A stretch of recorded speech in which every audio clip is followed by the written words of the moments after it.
নমস্কার। আজকে একটা ছোট গল্প বলবো, পাথরেও ভগবান। রামু একটা 8 বছরের ছোট বালক। তাদের বাড়িতে গুরুদেব এসছেন, তো তার ভীষণভাবে আপ্যায়ন হচ্ছে। বাড়িতে সাজো সাজো রব। রামু ছোট বালক, সে সবসময় গুরুদেবের পিছু পিছু ঘুরছে আর দেখছে গুরুদেব কি করছে।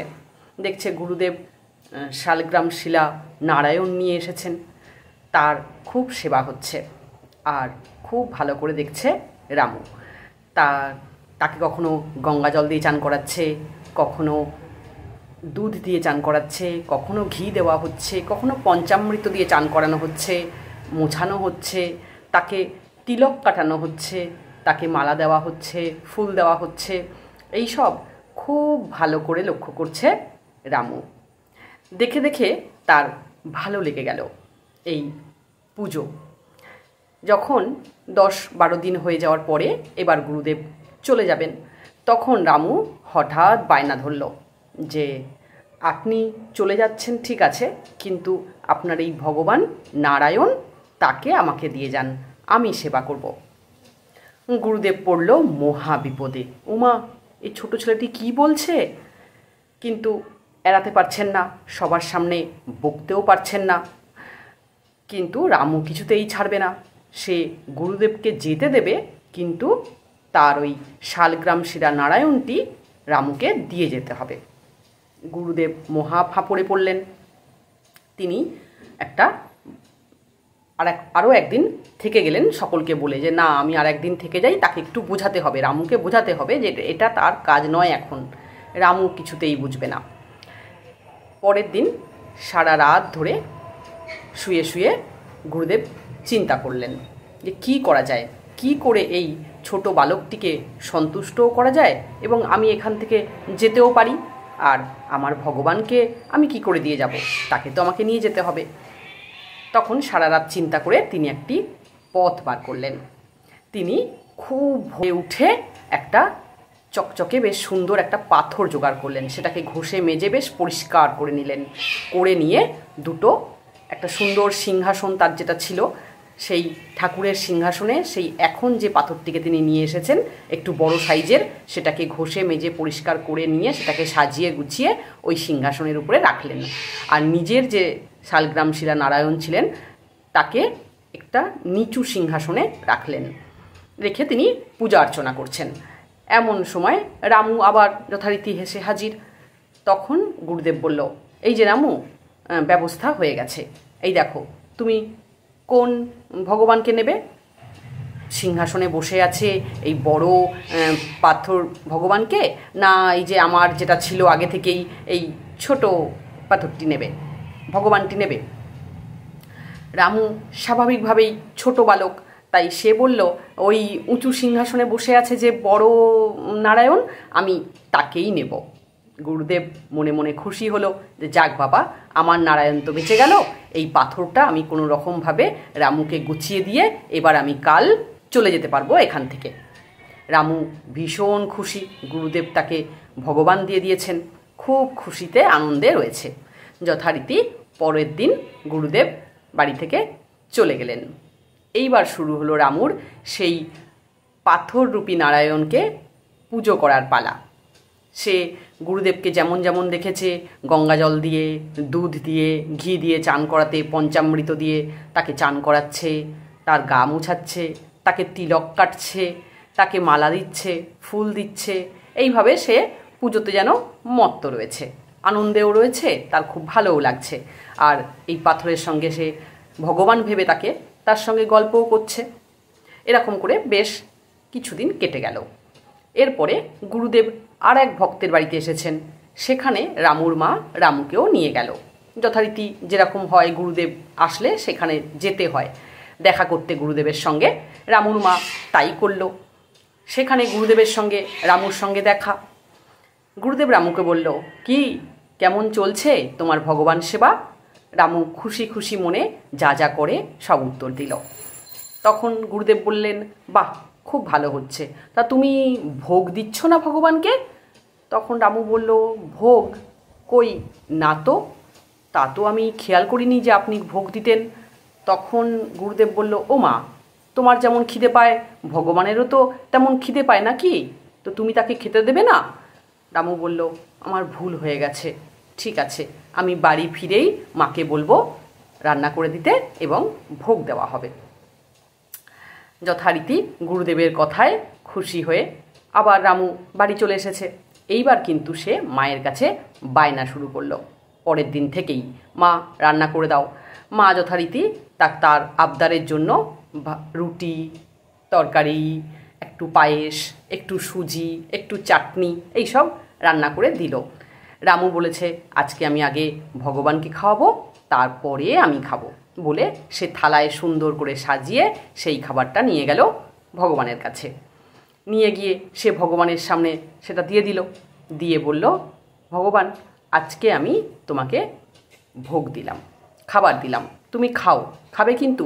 আর গুরুদেবের কাছ থেকে আগেই শুনে এসেছিল যে ভগবানের খাওয়া দেখতে নেই, পর্দা দিয়ে দিতে হয়। তো যথারীতি রামু একটা পর্দা দিয়ে দিল। বেশ কিছুক্ষণ পরে সে পর্দা সরিয়ে দেখল, না, খাবার তো যেরকম আছে তেমনই আছে, ভগবান তো খাবার খায়নি। সে তখন আবার ভগবানকে বলল, ভগবান, তোমাকে যে খাবার দিলাম তুমি খাওনি কেন, খাও। আবার পর্দা টেনে দিল। কিছুক্ষণ পরে পর্দা সরিয়ে দেখল, না, খাবার তো যেরকম কাজ সেরকমই আছে, খাবার তো ভগবান খাননি। এবার রামু একটু রেগেই গেল, রেগে গিয়ে বলল, তুমি খাবে না? তুমি যদি না খাও তাহলে কিন্তু আমিও খাবো না, আমি এইখানেই শুয়ে রইলাম বলে না খেয়েই রামু পর্দাটা আবার দিয়ে দিয়ে তার বাইরে শুয়ে রইল। রামুর খিদে পেয়েছে, কষ্ট হচ্ছে, তবুও সে কিছুতেই খেতে যাচ্ছে না। সে একসময় একটু ঘুমিয়ে পড়ল ওখানে শুয়ে শুয়ে। তারপর দেখল যে একটা পর্দার ভিতর থেকে আওয়াজ আসছে, ঠিক খাবার খেলে যে আওয়াজটা হয় সেরকম, বা আঙুল চাটলে যে একটা আওয়াজ হয় সেরকম একটা আওয়াজ হচ্ছে। রামু যথারীতি পর্দা সরিয়ে দেখল এবার ভগবান বসে বসে সেই খাবারগুলো, তার দেওয়া খাবার খাচ্ছে। রামু তো খুব খুশি হলো যে ভগবান তার দেওয়া খাবার খাচ্ছে। এইভাবেই দিনের পর দিন আস্তে আস্তে চলতে লাগলো। আর রামু ভগবানকে নিজের বন্ধু করে নিয়েছে, গল্প করে, কথা বলে, খাবার খাওয়ায়, সেই খাবারটাই আবার নিজে খায়, একটা বন্ধুর পরিবেশ। তো এরকম করে চলতে চলতে রামু একটু বড় হয়ে গেছে। তো রামুদের বাড়িতে অনেক গরু, যথারীতি রামুকে গরু চড়াতে যেতে হবে। রামুর মা তাকে দায়িত্ব দিল, রামু গরু চড়াতে যাচ্ছে, সঙ্গে করে কিন্তু সে তার ওই কোমরের যে এখানে ব্যাগটা ছিল সেখানে সে কিন্তু তার ভগবানকেও নিয়ে নিয়েছে, বন্ধুকে নিয়ে সে গরু চড়াতে গেছে। মাঠে গিয়ে গরুগুলো যখন চড়ছে তখন সে তো গাছের তলায় একটু বিশ্রাম নিতে বসেছে, সেখানে বিশ্রাম নেবে, কিছু খাবার নিয়ে এসেছে বেঁধে, সেগুলো খাবে। তখন সে তার কোমর থেকে সেই কোমরের ব্যাগ থেকে ভগবানকে বার করলো, বন্ধু বার করে দুজন মিলে গল্প করতে শুরু করলো। বললো, এখন তো গরুরা চড়ছে, এখন আর আমার কোনো কাজ নেই, এখন তো আমি গাছের তলায় বসে বিশ্রাম নেব, আর চলো আমরা দুজনে আজকে এই গাছের তলায় বসেই যে খাবারগুলো এনেছি সেইগুলো খাই। ভগবান তার বন্ধু, তাই একসঙ্গে দুজনে খাবার খাচ্ছে আর গল্প করছে। এইভাবে আরও বেশ কিছুদিন, কয়েক বছর ধরতে গেলে চলে গেল। এই বন্ধুত্ব, গল্প, খাওয়া দাওয়া, গরু চড়ানো, এই সব মিলেমিশে চলতে থাকলো। অনেক দিন পরে এবারে এদিকে এর মধ্যে একদিন রামুর মাসি আসাচ্ছিল গুরুদেব আসার আগে বাড়িতে। তখন রামু সেদিনকে গরু চড়াতে যাবে না। তখন তার বন্ধু বলল, কি রামু, আজকে গরু চড়াতে যাবে না? রামু বলল, না, আজকে আমার মাসি আসবে, তার সঙ্গে দেখা করতে হবে, এমনিতেও ঘরে অনেক কাজ রয়েছে, তাই আমি যাব না। তখন বন্ধুরূপী নারায়ণ বলল, তাহলে এক কাজ করো, তুমি বরঞ্চ বাড়িতে থাকো আর তোমার গরুগুলো আমাকে দাও, আমি বরঞ্চ চড়িয়ে আসি। রামু বলল, তুমি পারবে? নারায়ণ বলল, তা পারবো না কেন, তোমার থেকে দেখে দেখে তো আমি শিখে নিয়েছি কোথায় গরুগুলোকে নিয়ে যেতে হয়, কিভাবে চড়াতে হয়, কোথায় বসে বিশ্রাম করতে হয়। আমি সেরকম করে নিয়ে যাব, আর রোজ যেভাবে আমরা ফিরে আসি সেইভাবে গরুগুলোকে ফিরিয়ে নিয়ে আসবো। তাই হলো, রামু গরুগুলো খুলে ভগবানের হাতে দিয়ে দিল। ভগবান গরু চড়িয়ে নিয়ে আসছে। এই রকম করে এখন রামুর যেদিনকেই কোনো কাজ পড়ে সেদিনকে রামু আর গরু চড়াতে যায় না। সেদিন কিন্তু নারায়ণ গরু চড়িয়ে নিয়ে আসে। এর মধ্যে অনেক দিন কেটে গেছে। গুরুদেব এসে হাজির রামুর বাড়িতে। রামু এখন অনেকটা বড় হয়ে গেছে। গুরুদেব রামুকে ডেকে বলল, কি ভগবান সেবা হচ্ছে? রামু বলল, হ্যাঁ, সে তো হচ্ছেই। ভগবান তো আমার বন্ধু, সে তো আমার বন্ধুর মতো আমার সঙ্গে গল্প করে, আমার সঙ্গে খায়, আমার সঙ্গে গরু চড়াতে যায়। গুরুদেব তো শুনে হতবাক, এসব কি কথা বলছে? সেদিন না হয় যখন আমি এসেছিলাম তখন এই রামু ছোট ছিল, তার কথাগুলো মেনে নেওয়া যাচ্ছিল। এখন যথেষ্ট বড় হয়েছে, এর মাথাটা গেছে নাকি? তো তখন রামুকে বলল, তুমি এসব কি বলছো? তুমি যথেষ্ট বড় হয়েছো, এবার আর বাচ্চাদের মতন কথা বলো না। রামু বলল, আমি তো একটাও মিথ্যে কথা বলছি না, ও তো আমার বন্ধু। তখন গুরুদেব বলল, আচ্ছা, ভগবান তোমার বন্ধু হয়ে গেছে, তোমার কাছে খায়, তোমার সঙ্গে গল্প করে, ঠিক আছে, তোমার কাজও করে দেয়, গরুও চড়িয়ে দেয়, বাহ, তো তুমি আমাকে দেখাতে পারবে? তো রামু সরল মনে বলল, হ্যাঁ, কেন দেখাতে পারবো না? এই যে আজকে আপনি এসেছেন, তাই জন্য আমি তো আজ গরু চড়াতে যেতে পারিনি মাঠে। আজ তো আমার বন্ধুই গেছে গরু চড়াতে, আপনি দেখবেন? গুরুদেব বলল, নিশ্চয়ই দেখবো না কেন, চলো আমাকে নিয়ে। রামু তাকে নিয়ে গেল মাঠে। মাঠে নিয়ে গিয়ে সে বন্ধুকে ডাকলো, বন্ধু এসো, গুরুদেব তোমাকে দেখতে চাইছেন। কিন্তু আজ তো আর ভগবান আসবে না রামুর সামনে, কেননা সামনে গুরুদেব আছে। যথারীতি ভগবানের দেখা পাওয়া যাচ্ছে না। গুরুদেব বলছে, কই তোমার বন্ধু, কই যে গরু চড়াচ্ছে? রামু বলল, বুঝতে পারছি না, আজকে কেন সে আমার ডাকে সাড়া দিচ্ছে না? সে তো আমি একবার ডাকলেই চলে আসে, আমরা একসঙ্গে এই গাছের তলায় বসে খাই। তারপরে রামু কান্নাকাটি শুরু করে দিয়েছে, খোঁজাখুঁজি করছে এদিক ওদিক, কোথায় গেল আমার বন্ধু, আজ আমার ডাকে এলো না কেন?